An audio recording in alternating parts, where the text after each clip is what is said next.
if they really wanted to retitle this movie after a Beatles song, I don't understand why they didn't just go with something more apt along the lines of Love Me Do, or All You Need Is Love, or even Love Is All You Need. And trust me, that's only just already the tip of the missed opportunities iceberg when it comes to this movie.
Was my last gig. If it hasn't happened by now, it's like a miracle. Miracles happen.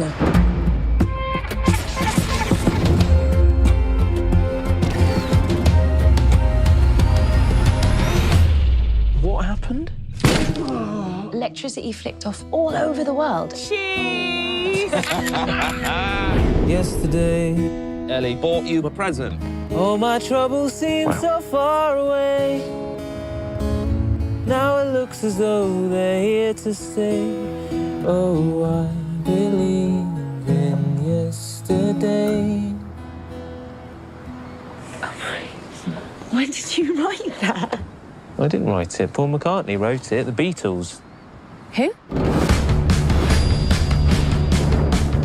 John, Paul, George and Ringo, the Beatles. No. Stop it. Yesterday. It's one of the greatest songs ever written. Well, it's not Coldplay. It's not Fix You. Do you genuinely not know who the Beatles are? Genuinely. Then I'm in a really, really, really complicated situation. When I find myself in times of trouble, Mother Mary comes to me. Sorry, I'm just listening to Jack's new song. What's this one called? Leave It Be. Let it be. Well, rock on, Jack. Oh, yeah. I'll tell you something. I wanna hold your hand. Hi, we should talk. See, we pay and you write songs, and then you make a ton of money. And then we take most of it. The one, the only, Jack Mallet! We would like you to write something right now. Something in the way she moves. No one's ever written this many great songs. How do you do it? Attracts me like no other lover. Sometimes it feels like someone else has written all the songs. Hey, Jude. I've been waiting half my life for you to wake up and love me. But I'm a school teacher and you are the world's greatest singer-songwriter. I'm not. Except for you are. It's going to be the greatest album of all time. I've got two men who claim that the songs are theirs. Let's see how this plays out, shall we?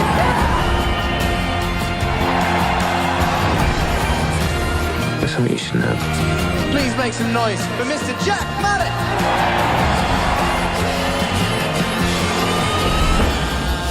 Let me just give you this advice. Song title. Hey, Dude. Hey, dude, are you sure? Hey, dude. It's so much better. Do it.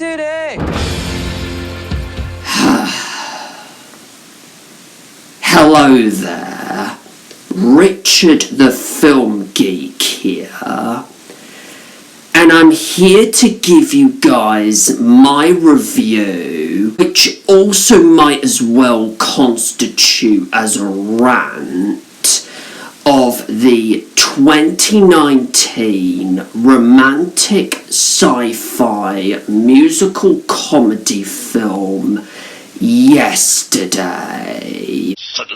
Which, by the way, for a fucking start, great song title obviously, but frankly pretty dumb, uninspiring and bland title for a movie. Anywho, Yesterday is directed by Danny Boyle, written by Richard Curtis, who, let's be honest here, may as well own up to being the true director of this film.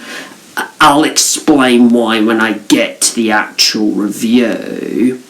And stars Himesh Patel, aka Tamoor Masood from EastEnders, Lily James, Joel Fry, Kate McKinnon, James Corden and Ed Sheeran. The story for Yesterday is frankly just as laughably ridiculous as you'd expect, as we follow this struggling singer-songwriter played by Himesh Patel named Jack Malik, who might as well somehow be related to Jamal Malik, Dev Patel's character from Slumdog Millionaire. Anyway, he gets bumped in the head during a little hit and run while a global 12-second blackout takes place. He wakes up in his hospital bed to a world where literally everyone, apart from him, has completely forgotten about the existence of the Beatles. He then comes up with this oh-so-genius idea to make a real somebody out of himself in this new reality, and thus cement his ridiculously quick overnight rise to fame as quote-unquote the greatest singer-songwriter of all time, by passing off the entire iconic back catalogue of Beatles songs as his own. So basically ripping off the quote-unquote liar revealed character arcs of both Aladdin from, well, Aladdin, and Oscar from Shark Tale. He has one of the most awkwardly written and underdeveloped romances you can possibly imagine, with a pretty school teacher who is also his longtime manager named Ellie, played by Lily James. And that's it.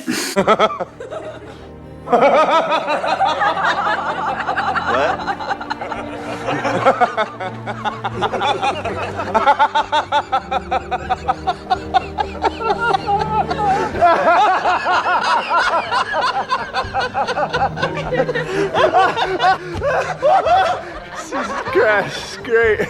Now that I've recently re-watched this movie for the first time since it came out 5 years ago, what are my thoughts now on Yesterday? Let's not beat around the bush. No surprises here. This movie is not good. Not only is this easily one of the most disappointing films of 2019, Not only do I think this is one of Danny Boyle's weakest films, that is, if he truly directed this thing, not only do I think this movie fucking insults the intelligence of true die-hard Beatles fans, as well as brazenly disrespects the legacy of John Lennon, Paul McCartney, George Harrison and Ringo Starr in the most shameless, creatively bankrupt and cynical way possible.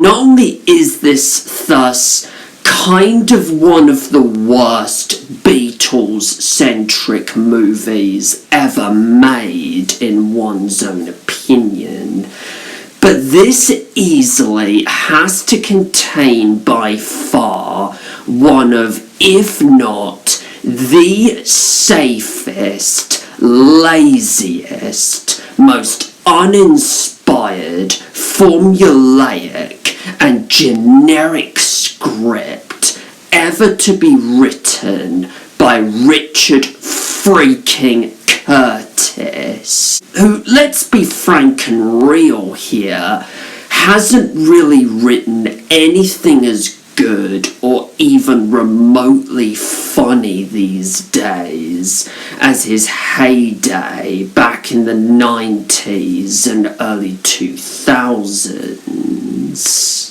And I know that may sound shocking coming from someone who's a massive fan of the Beatles and who greatly likes and respects the work of both Danny Boyle and especially Richard Curtis. But I genuinely wanted to like this movie, or at least slightly enjoy it more the second time, in case I missed something the first time back in 2019, now that I'm 5 years older. This had all the perfect ingredients to get me potentially excited. A great soundtrack, a high concept premise that admittedly on paper didn't sound too bad and was one of the funniest, most unique, clever, bonkers and original concepts for a movie I'd ever heard.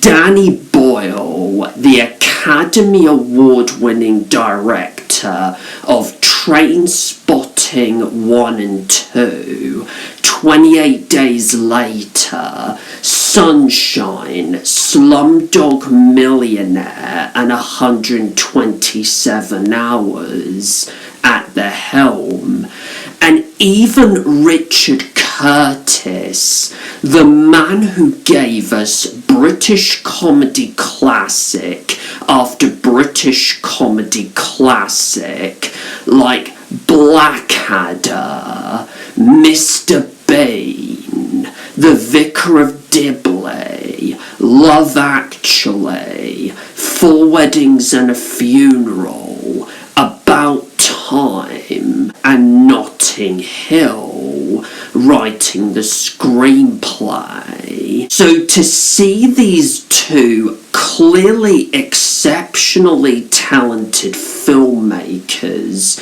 completely drop the ball here, botch this otherwise promising premise, and squander all of that potential is all the more disheartening, crushingly disappointing, and above all, depressing, because I definitely know they are so much better than this, and actually have done much better than this. Was there anything I at least liked about the film? Yes, only a few things. Firstly, I like how colourful and vibrant the cinematography is, and the locations are nice. Secondly, the incidental score by Daniel Pemberton sounds kind of decent. Thirdly, the Beatles songs featured in this movie are again indisputably iconic, so I had a fun time singing along to most of those. And fourthly, I quite like Lily James's adorable performance in the movie. I mean, after all, her scenes were by far the best thing about Mamma Mia 2, and I even really liked her in the Cinderella remake, as well as especially her supporting role as Lady Rose in Downton Abbey. She is the only one of this cast who I will legitimately say comes out okay from this movie. But aside from perhaps Lily James, the rest of this cast either don't really want to be here or are just cruising through the motions. Starting off with our frankly dull as fucking dishwater lead, Himesh Patel. Granted, I will give the guy credit at least for doing a decent job of both playing the acoustic guitar himself and especially singing all of these iconic Beatles tracks. I honestly don't understand what possessed Danny Boyle to think it was a good idea to have this guy carry an entire movie on his own when A, he looks like a confused rabbit in the headlights most of the time, and B, to put it bluntly, he cannot act his way out of a sock. You are literally given zero reason to care about his character or even be emotionally invested in his journey. Not to even mention that apart from them kissing maybe a couple of times, the romance between him and Lily James, which literally sidelines the high concept and takes up a majority of the movie, just does not work. You don't buy the chemistry of these two in the slightest. You're given zero reason to give a shit about their relationship or even want them to get together in the end. And it is just so awkwardly written, so underdeveloped, so shallow, so one-sided, and so bizarrely contrived and forced, it is ridiculous. Sanjeev Bhaskar, Meera Syal, and National Treasure Sarah Lancashire appear in this movie and are sadly wasted here. Seriously, why even bother casting them in your movie when you literally don't do anything with their talents or give them nothing to work with. Joel Fry in this movie basically attempts and sadly fails to recapture Rhys Ifans' sort of iconic performance as Spike in Notting Hill. Not the dude's fault though, because I actually liked him as Jasper in Cruella. It's just the writing that lets him down, unfortunately. James Corden only appears as himself in one scene in the movie, so surprisingly not really that much to say about him in this instance.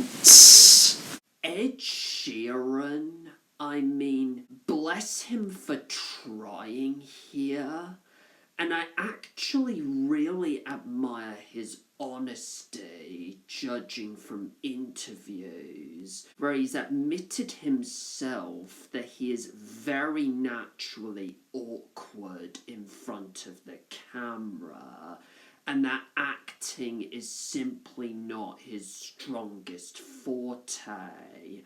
So, if I were him, with all due respect, I'd quit the acting altogether because I obviously suck at it and stick to my singing career.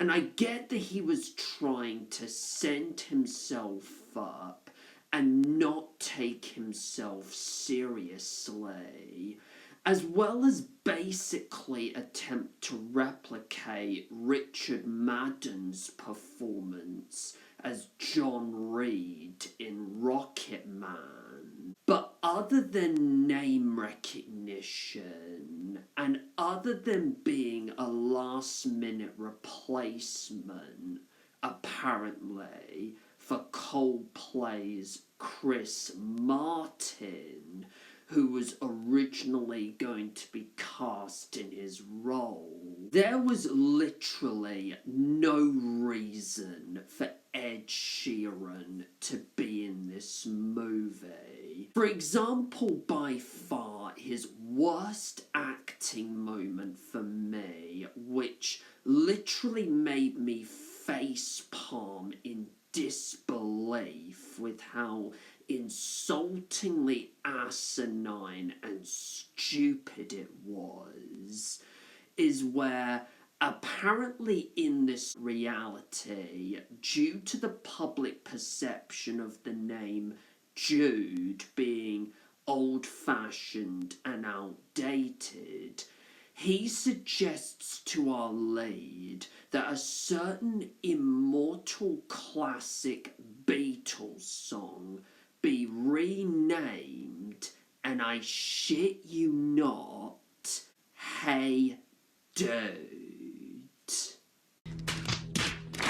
However, I would obviously say Ed Sheeran was easily the worst performance in this movie, if it wasn't for Kate McKinnon.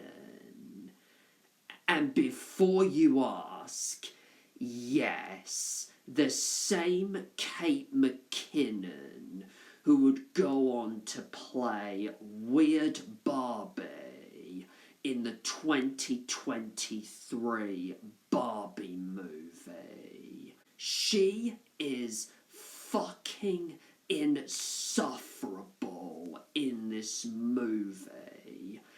Every time she was on screen, I just wanted to pluck out my Harry Potter wand and scream out the Avada Kedavra killing curse at the screen. Don't get me wrong though, I totally get what they were trying to do with her character.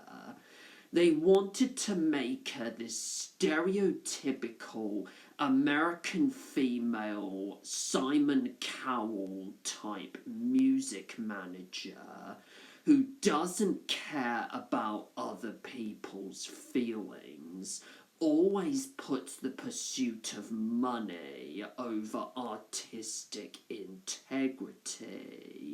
and thus sees artists as nothing other than products, is so brutally honest, brazen and ruthless with what she wants, and so obviously delightfully evil that you just love to hate her. The problem is that she comes off as way too over the top and way too cartoony that it's almost as if she either stumbled in from another movie or she mistook this movie for an extended Saturday Night Live sketch. Plus, her character didn't even necessarily need to be in the movie. She is that pointless and that inconsequential to the plot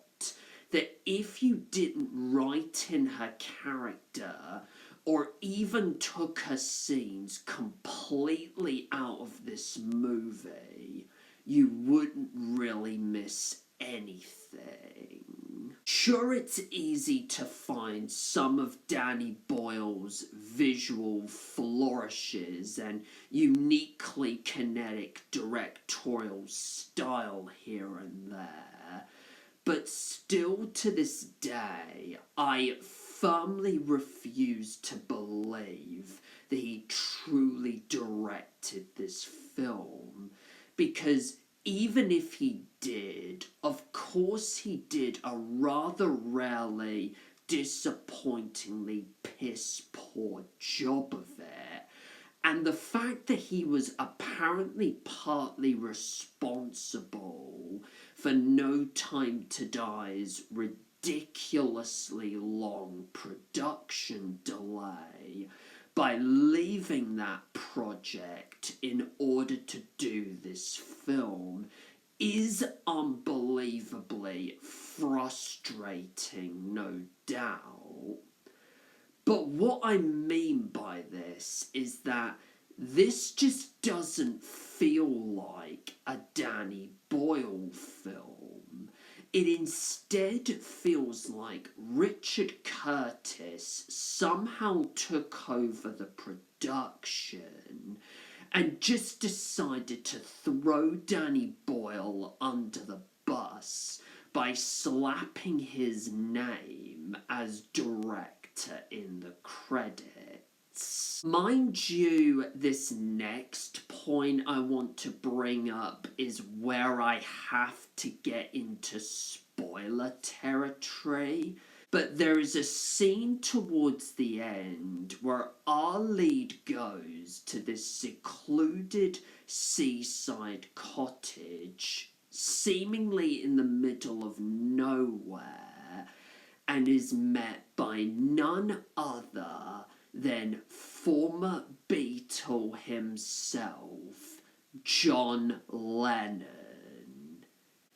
And yes, I swear I'm not making this up, Robert Carlyle makes an uncredited cameo in this movie as an alternate version of John Lennon, who bizarrely doesn't remember being a Beatle himself, likely never married Yoko Ono, was never tragically assassinated by a psychotic stalker, and instead, aged 78, got to live out a lonely but quiet, peaceful, and happy existence.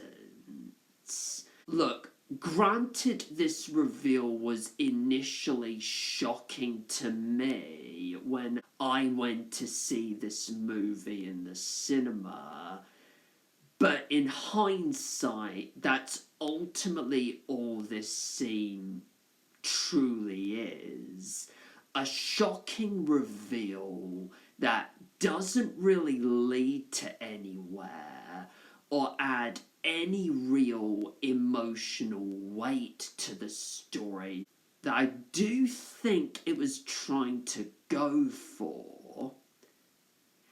And again, don't get me wrong, I don't hate this idea. Actually, on paper, it sounds kind of an awesome wish fulfillment fantasy that we get to see and imagine what sort of life the real John Lennon would have led had he decided not to become world famous anymore, and especially had he not died. And at least I can commend the filmmakers for deciding to cast another actor who distinctly resembles John Lennon instead of resurrecting the man via CGI the same way Disney did, for example, with Peter Cushing's Grand Moff Tarkin in Rogue One. But I'm not gonna lie, not only does this scene serve to further drag out the runtime, not only is it awkwardly placed in the movie, but it also especially doesn't make an awful lick of sense in this alternate reality, this real-life wonderland the movie attempts to create, not just without the Beatles, but without the band Oasis, Coca-Cola, cigarettes, and Harry Potter. And it ends up making things all the more confusing because if John Lennon is still alive in this universe, then that means George Harrison is still alive. He never died from cancer.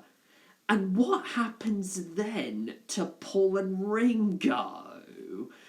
In fact, that leads to another greatly missed opportunity with this movie. They should have really had Paul and Ringo themselves cameo in this movie as promised in the trailers, either in place of the fictionalized John Lennon in this scene, or even during the Late Late Show James Corden scene, instead of making said scene turn out to be a dream sequence. Yes, I shit you not, a fucking dream sequence. Wow, Danny and Richard, just wow. No wonder people tried to sue you guys for that misleading trailer.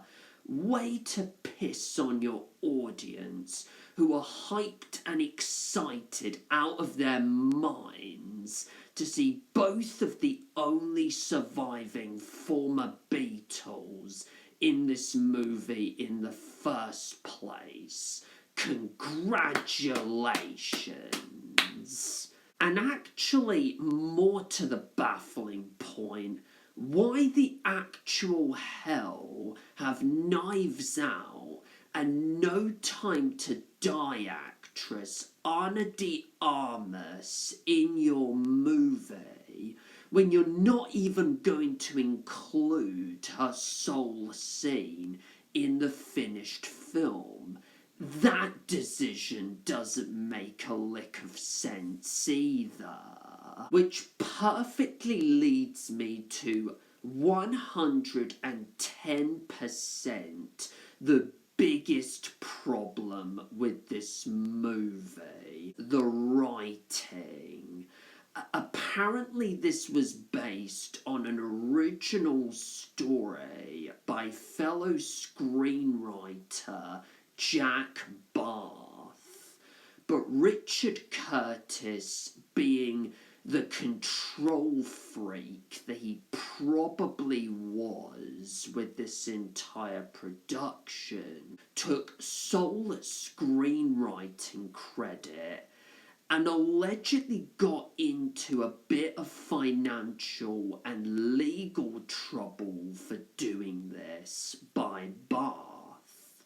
So what you get as a result here is a script that feels half finished, plays things entirely safe, doesn't take any real risks, hasn't been given proper direction, and instead goes for some of the laziest, most predictable, tired, and grossly outdated rom-com cliches possible. I mean, seriously, if I was to do a complete Twilight Zone or Black Mirror style rewrite of this story, I would have it so that the main character wakes up after his fateful accident to discover that the reason why everyone but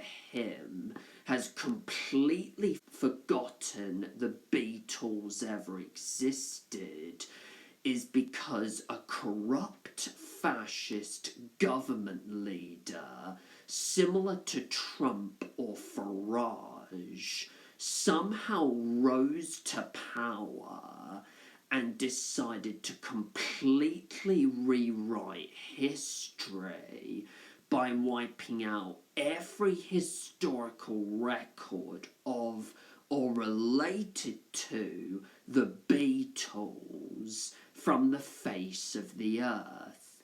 For example, Oasis, because of the huge influence, Coca-Cola, because of the brief reference to it in Come Together, cigarettes, because that's what they used to smoke from at the time, especially John and George, and Harry Potter, presumably because he was modelled on a young John Lennon. Glasses, bowl haircut and all. I'd also cut the romance, or at least make it less of a central focus within the narrative. I'd also naturally make the government official the main villain, who perceives what our hero does throughout the story to be an existential threat to his power. And I'd even have it so that despite being a bit unsure at first whether or not he's morally doing the right thing, he ultimately decides to bring the Beatles music back into the world because the Beatles mean something sentimental to him and somehow helped define who he is. As to whether or not I think a potential sequel to this movie is going to happen, especially since this one made over $100 million at the box office, There honestly hasn't been any official word or confirmation from Universal about that project. If it is happening and we just don't know about it at the moment, Universal, to be fair to them, are doing a pretty damn good job at hiding it this time. Otherwise, to answer the question, sadly, no. I don't think so. I honestly wouldn't be surprised, though, if Universal just decided to move on to other projects and not go ahead with a sequel to this, because if that's indeed the case, that goes to show how much little faith Universal probably had in this movie. Hence why they had to awkwardly release it in the middle of a pretty packed summer that year, as opposed to a late February, early March release date, which in hindsight probably could have helped it a bit better. And after all, this was a studio that suffered a pretty rough start to the decade, not just with this film, but also with the near unfortunate back-to-back double whammy of box office bombs, namely Dolittle and even Cats. What the f***?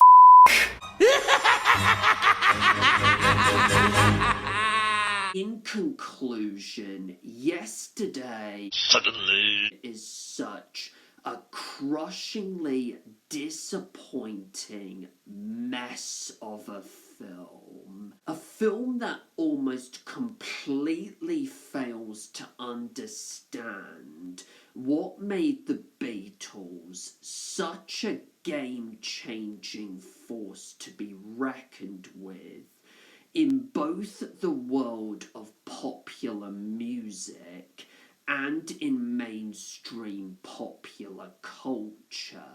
A film that insults the intelligence of its audience with misleading marketing, squandered potential, and promising ideas that are either never brought up again or ultimately lead to nowhere. A film that commits the cardinal sin of being more boring than it needs to be by dragging a simple, funny premise to just under 2 hours when it could just easily have been an hour and a half long. And a film that completely forsakes its promising high concept in favour of yet another lovey-dovey romantic comedy storyline that has already at this point been done to death. If you're a Beatles fan and happen to like this movie more than I do, that's perfectly fine. If you're a Beatles fan and you dislike this movie, that's fine too. Even if you're into feel-good musicals, or you like Danny Boyle and or Richard Curtis, or if you're curious to check this movie out, that's fine too. But otherwise, if you really want to see a good Beatles film, I'd highly recommend that you watch Help Get Back, the Disney Plus documentary series, 8 Days a Week, Yellow Submarine, or even A Hard Day's Night over this. And with all that said, my overall rating for Yesterday is going to be a slightly generous 3 out of 10. Yesterday, all my troubles seem so far away. Now it seems as though they're here to stay. Oh, I believe in yesterday. Don't forget to do the following few things as always. Leave a comment below. Let me know your thoughts on Yesterday. Subscribe to my channel. Click on the little bell to receive any emailed notifications and or updates from the channel. If you haven't already, you can also follow me on Facebook, Instagram, Letterboxd and Blue Sky. Do take care, everyone, and yesterday, all my troubles seem so far away. Now it looks as though they're here to stay. Oh, I believe in yesterday. Suddenly.